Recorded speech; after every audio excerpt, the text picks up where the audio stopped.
Hello, ladies and gentlemen. Acropolis number 2 might be over. But you know what? Cosmonarchy never ends. This is Jimmy is going up against Bladehollow. Two players who have not really been covered too much because this is Jimmy, who used to go by Geniy and sometimes still does, I think. He has one cast-over match to his name, a loss against Dead Infested, where he bamboozled his opponent by not building structures for a very long time. And then Bladehollow. New guy, BladehollowRWL, I believe is the full username. He is fairly new here, but he's actually been playing a lot with Hamster in versus AI games. A bit more of a casual and campaign-oriented player in that way, but has been around and started to play around with the community a little bit more frequently, and we always appreciate that. And about halfway through December, they played this match. Let's see what's going on in the lower ranks of Cosmonarchy's finest. Are they still the finest if they're in the lower ranks? Who knows? This is Jimmy down here in the bottom right. He took his time ordering that 5th or 6th SCV, which is now a Mason in Cosmonarchy, and if you didn't know. In fact, you might know because Dead Infested has been spreading the word about Cosmonarchy within the Falcon Paladin community. So if we have any Falcon Paladin viewers, shout out to you guys, and of course to the man himself, and of course to Dead Infested, who defeated This is Jimmy in a previous castover, which maybe I'll remember to link in the description if you're interested. Now, over here, Bladehollow is in the top left, and I believe he is the Blood Protoss?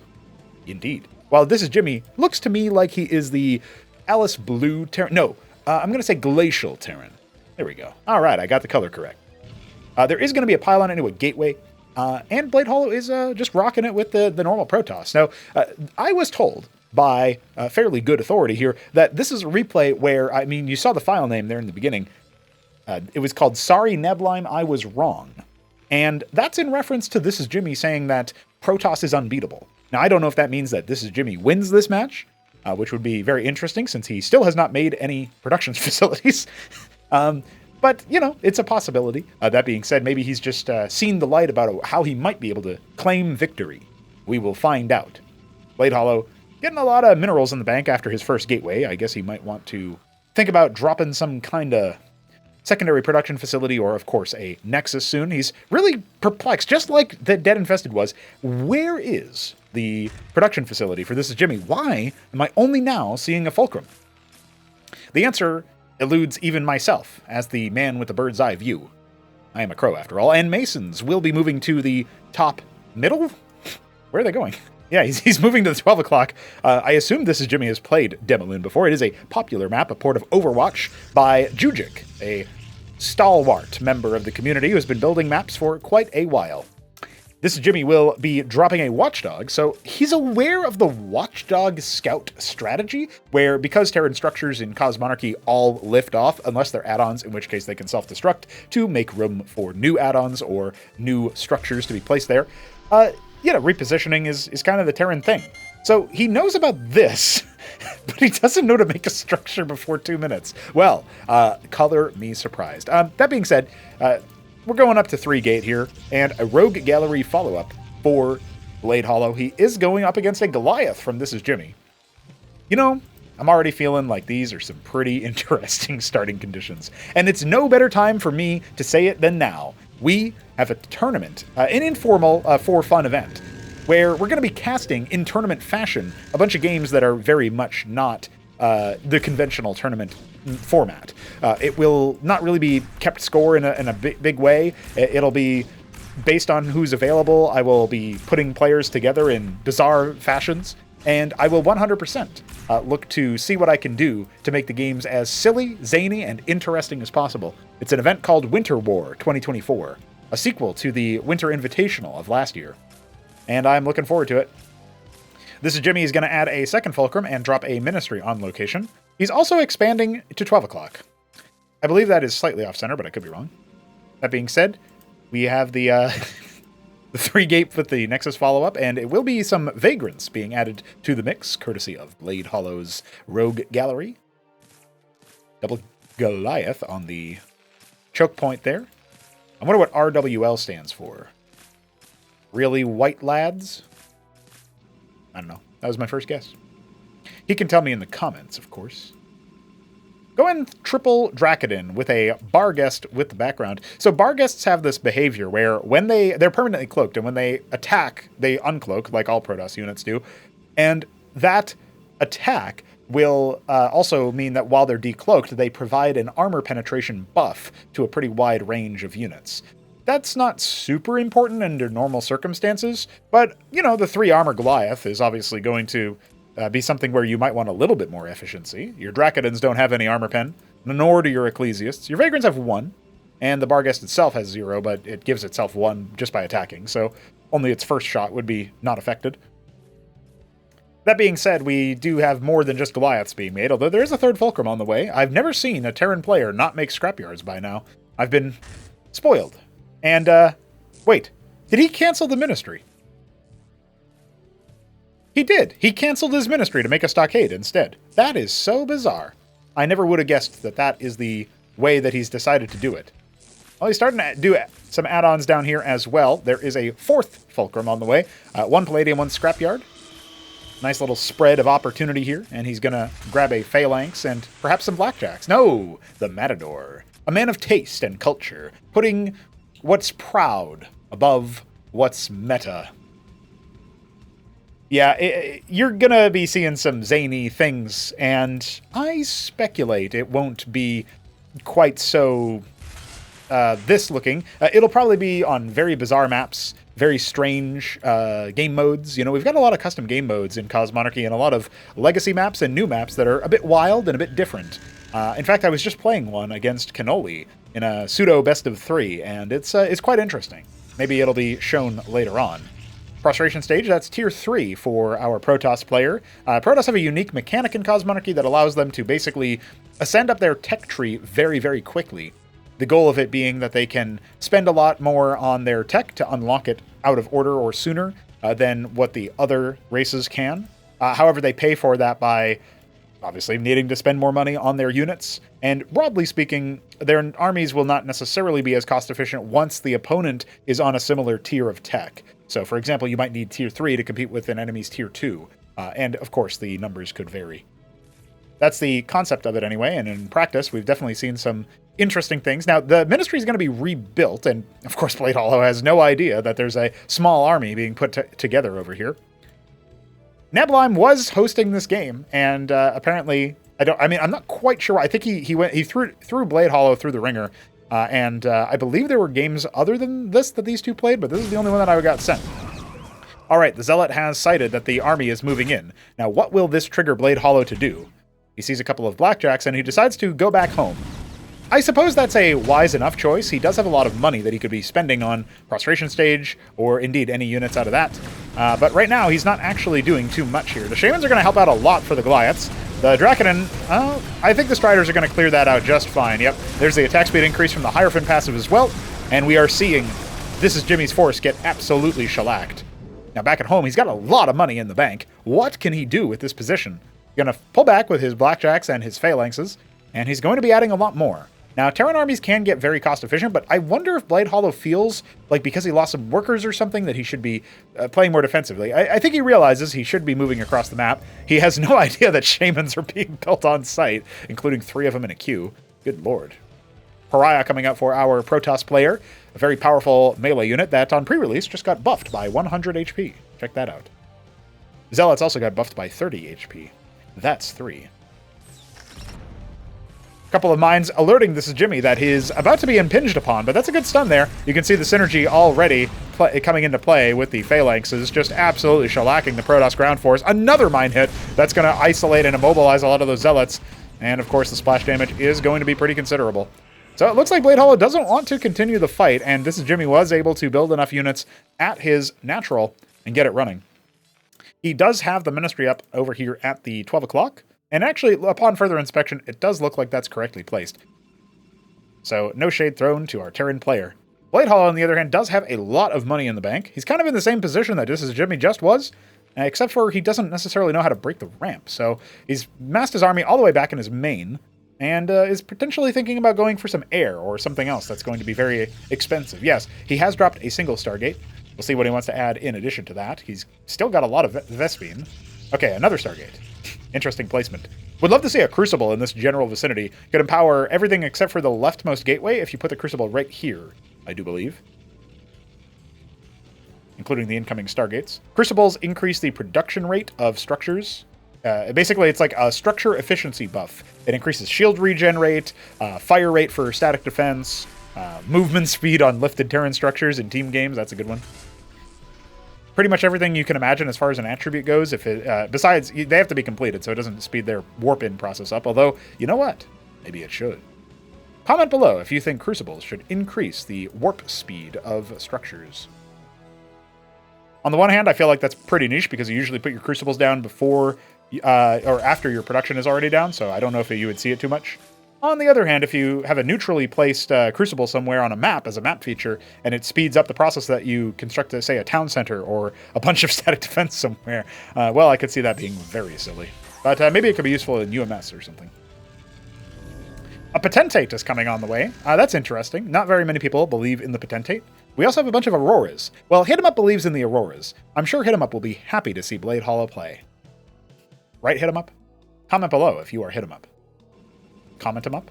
Post him up? I hope Hit 'em Up posts a lot of replays of his own games. So we have, well, some mining workers over here at 12 o'clock. This is Jimmy getting a little bit of value from that base. Neither player spending their money for the most part. However, I will say that this is Jimmy's done very, very well to continuously build workers. He doesn't have the amount of workers that he probably should have at this point, but beggars can't be choosers. And at this point, I would definitely say that this is Jimmy has been playing pretty well when it comes to the macro. He keeps spending his money, even though he's queuing it up a lot, and that's definitely going to give him an advantage as time continues to march on. And even then, you know what? He's not actually queuing up that much. He's built a lot of static defense structures, and preemptively, that's working out versus the Stargates. We have a couple of Auroras out, but now, Exemplars. This gaggle of Protoss units has been forced back outside of the bridge into This Is Jimmy's base. Blade Hollow is going to go ahead and max his army up, pushing him into the right spot.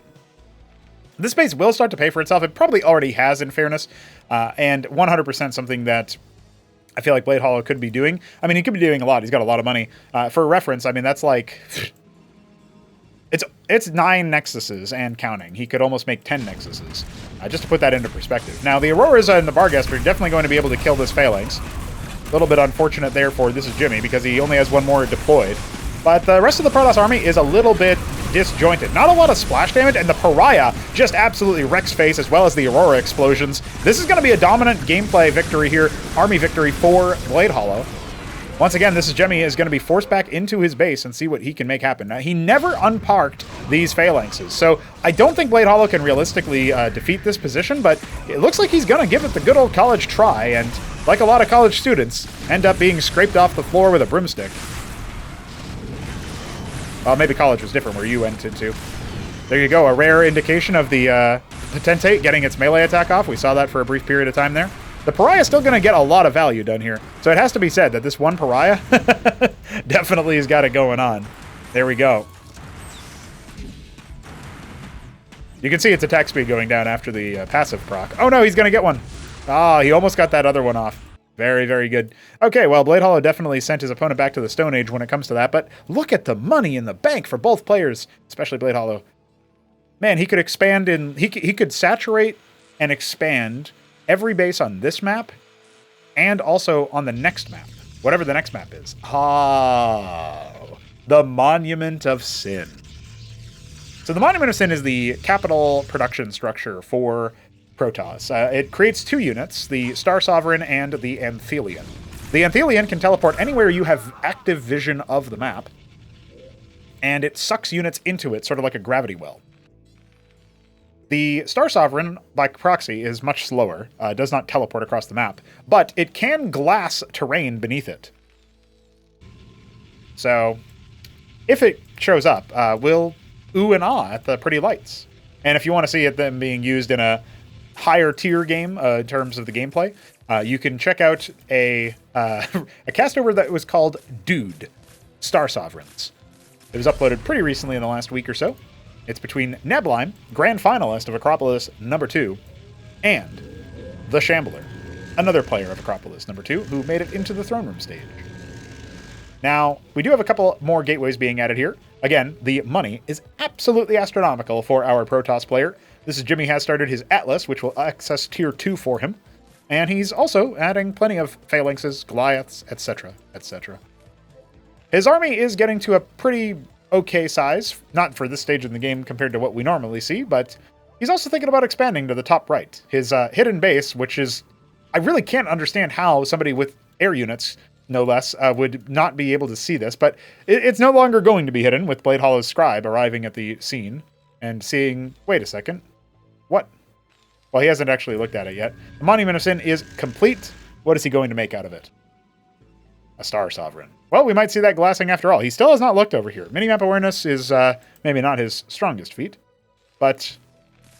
Well, he's kind of had the Jimmy on the back foot. This is Jimmy on the back foot. And, yeah. He's now going to reveal that he has the space. Well, that can be a pretty good first target for the Monument of Sin's Star Sovereign. The rally is not going there, but instead the air units will. I would have maybe... this is the correct choice to shut it down as soon as possible, but for the cinematic flair, it would have been really nice if we could have just, you know, seen the Star Sovereign in action. Instead, we'll see the Infinite Bounce technique. Infinibounce Incorporated is a AI name. And maybe you can see why. As long as the Gladius remains within range of its victims, they will continuously release bounces of their strike after a short delay. And that, my friends, is based.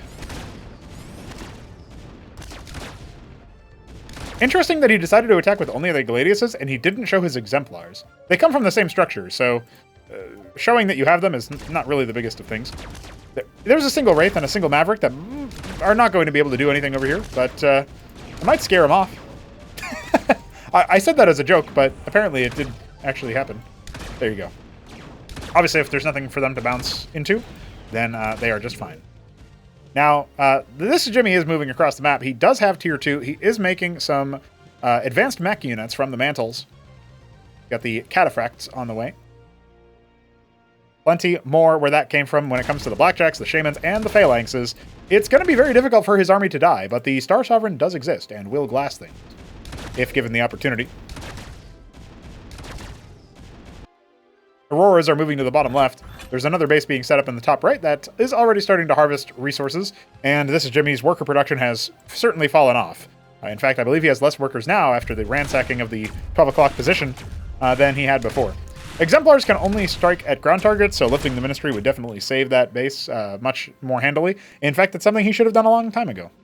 Both of our players seem to be caught in the single-player game right now, with the exception of BladeHollow's air units in the top, I guess. He sees the giant blob of glacial-colored units in the middle of the map, but he doesn't seem to have actually logged it. Now he's realizing, oh, you've got a Goliath over here. The suicide mode from the Auroras, the suicide move, definitely helping him out there. Will he ever check the top right? Looks like he's just going to take his Nexus now. He did scour the bottom left, so at least he's checking for some bases, but he never checked 6 o'clock, a more common expansion, or 3 o'clock, a more common expansion. Now, that's not really where anything is, but just for noting, right? The phalanxes are set up in a pretty nice spread here. You gotta give thisisjimmy a little bit of props for that setup. He's also trying to charge forward with the phalanxes and the blackjacks to cover the phalanxes so that the zealots don't just eat them all. And this number of blackjacks plus Goliaths does feel like, to me, like if you don't attack with everything you got and your Star Sovereign isn't in the right spot, you're going to have a tough time engaging into that force. The second Star Sovereign is on the way, but it's woefully late to the party. Feels like there could have already been at least one more on the field. Now he's moving forward with just the Star Sovereign. It looks very tanky with its 500 health and its 150 shields, but I assure you, there is a lot more going on here with this Terran army than you would be able to rebuff during the lengthy channeling of the glassing move. Now the air stack is starting to assemble here for BladeHollow, and there is no splash damage for thisisjimmy when it comes to those air units. He's got no madrigals, which are also made from the same structure as the phalanxes. Pariahs are going to go ahead and start to be eaten up by the blackjacks and the phalanxes, but it's still allowing quite a bit of moves here. And it looks like maybe BladeHollow will try to go for the glassing. His shields are already down. There it is. The glassing is coming down. The cataphract's focusing it down, but I don't think they're going to be in time. And oh, just narrowly avoids the glassing. That was down to the wire there. heartbreaking for our Protoss player as the Cataphracts have arrived to reinforce this position. They've got pretty good spread damage with their shots, and the Star Sovereign absorbed every single one of them. I thought for sure we were going to be treated to a cinematic moment, and I guess we were. It was just the cinematic where the Terran wins instead of the Protoss. Still, there's some pretty nice Exemplar stacks over here. They're going to pick a single of the Cataphracts. A lot of the Shamans did go down, and most of the army is not being moved with him. As long as he keeps him over here in this position, it's going to be pretty hard for him to get across the bridge. And this healthy Star Sovereign will be able to glass and shut it down. You can see this is Jimmy already thinking about falling away as the Star Sovereign continues to move forward. Yeah, at this point, the Cataphracts are struggling a little bit, but hey, there's nothing that can shoot up besides the Star Sovereign itself, and it's going to probably start to channel the glassing instead, just to clear out the ground units. So eventually, the Wraiths will potentially kill the Star Sovereign. There we go. Now you're seeing it. As you can see, the Wraiths do not do that much damage to the Star Sovereign. So actually, it will finish the glassing channel, and then it will kill the Wraiths, I suppose, if it gets close enough to them. Oh, it actually can't see them yet. There we go. The proximity cloak is perhaps not their best friend here. Interception missiles even helping out there. Intervention missiles, actually. All right, the Nexus is done at 12 o'clock, and the army has been nuked into the stratosphere, atomized by the glassing beam. Got plenty of Zealots back here. Not a whole lot of money being spent by either player yet again, it must be said.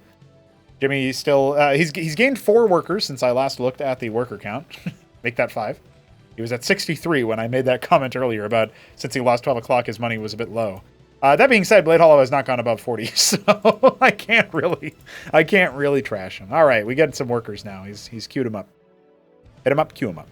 Trying to think about maybe taking that 9 o'clock position, although right now it looks like he's ordering not scribes, but zealots. Okay, no, never mind. There is a scribe on the way, but it might be rallying to the other base. Yeah. Okay, maybe now he just has this one over there to build it. He wanted to make sure that this Jimmy didn't take that base as well. Our Terran Trickster is up to no good as he's massing up more Cataphracts, more Phalanxes, and just trying to spend his money as best he can. He's almost entirely out of gas. One thing that I can advise players doing if they find themselves floating a ridiculous amount of minerals, but not having access to a lot of Vespene, you can upgrade your geyser with a cap. It's like it is in Starcraft 1, except obviously you don't need it in order to harvest from the geyser. We're talking build your aquifer or your, that used to be the assimilator. Your reservoir used to be the refinery. Excisant for Zerg used to be extractor. You can build those things at tier 2, or for Protoss just in general. And yes, it costs a lot of minerals, but yes, it's absolutely worth it. And if you're floating minerals anyway, but you have no gas, do it. Go ahead and do it. Nexus about halfway complete from warping in, and an Anthelion is on the way after the second Star Sovereign, well, technically the third, but the second living one, hits the field for Bladehollow. First time he's had 2 at one time. He's adding some Panoptus. Those are pretty good, like, hunter-killer units. They can kind of like go in on run-bys and stuff. They're like the Scout, except they are as fast as they can be from the start. There's no upgrades in Cosmonarchy, right? And they have their missiles as their only attack. So they're superior, in Starcraft 1, they're superior anti-air weapon. In Cosmonarchy, that is the only weapon that they have. They use it for both ground and air. There you go, a gas cap for This Is Jimmy. He's going to go ahead and leverage that extra Vespene from the top right. He's also preemptively capped 6 o'clock, and he's only now making the Ministry, so that's a bit cheeky and not necessarily the most efficient. Bladehollow trying to catch up in workers, but unfortunately for him, This Is Jimmy has also built workers. And I thought maybe these Zealots were going to hit the top right, but instead they go to the interior 12, which is not really where you want to be. There's nothing there. The Gladiuses are looking for any bases. They will find 6 o'clock, and perhaps just put a B in This Is Jimmy's bonnet. You got a bee in your bonnet? It's true. Capping the second gas. That's a good move. There you go. You can thank the Shambler for that. He knows why, and nobody else will. So, I mean, I'm looking at this, and I'm seeing a pretty powerful Protoss force, but it's not across the map. Instead, I don't know what we have. This force could theoretically beat what Bladehollow has. It's going to come down to the engagement, which has not necessarily been spectacular for either player, but tends to favor whoever's already set up, right? If Bladehollow is set up to just a move, then that's good. And if This Is Jimmy is set up because he's got his entrenched, phalanxes and stuff, then that's also good. But as of right now, Bladehollow is setting up his 4th base. So he'll catch up on This Is Jimmy's eco. albeit without the gas cap, so his gas income will still be worse, I would say. He's also depleting his minerals in the main. We already see that happening for Thisisjimmy in the main, yeah, and the natural as well for both players. So they definitely need to think about maybe transferring some of these workers. And he's only got 12 there, so it's not the end of the world. Yeah, only 17 here. You could go down to essentially like 14 would be max saturation, and even then, that second worker doesn't necessarily do too much. So in these kinds of situations, it's actually really helpful to transfer workers from an old base to a new base.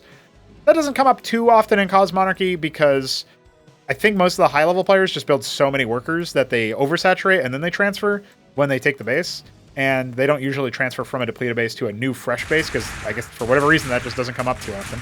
The Panoptists are going to have a hard time clearing these Ramses without suffering a lot of HP loss. But hey, they don't end up losing any units. So if Thisisjimmy was not paying attention, he might think, oh my god, Protoss is so powerful.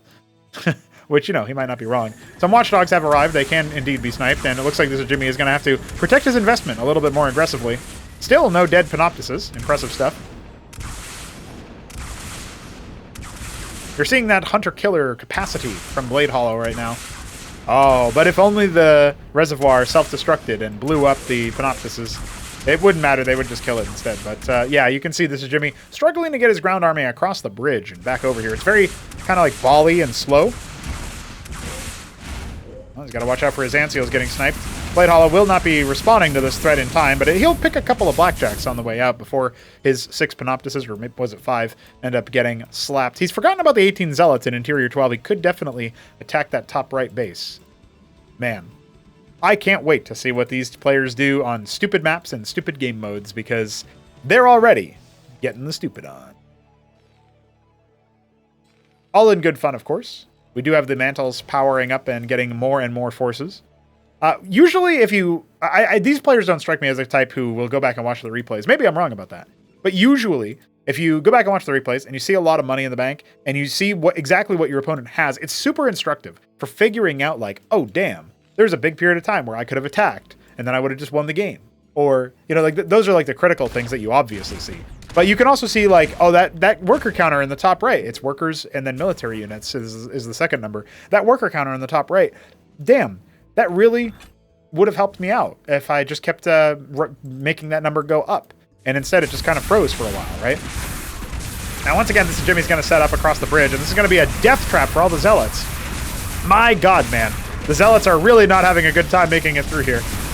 Now that being said, is Thisisjimmy going to be able to move across? I'm not sure. The front-lining Star Sovereign is the one that's already got no health, so it will not finish the channel. Oh, it narrowly managed to, consume all the corpses. That would have been impactful if there was like an Apostle or something like that. The second Star Sovereign could have potentially done something there, but not quite. Not quite, my friends. So now everything has been destroyed. Does BladeHollow have anything coming on? He's got some epigraphs. He's got a single pariah. Yeah, this is looking like an A move is about to happen.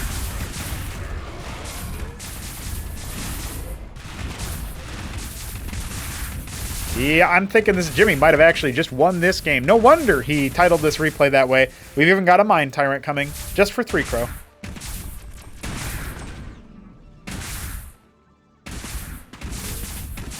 Well, boys, this has been a spiritual journey.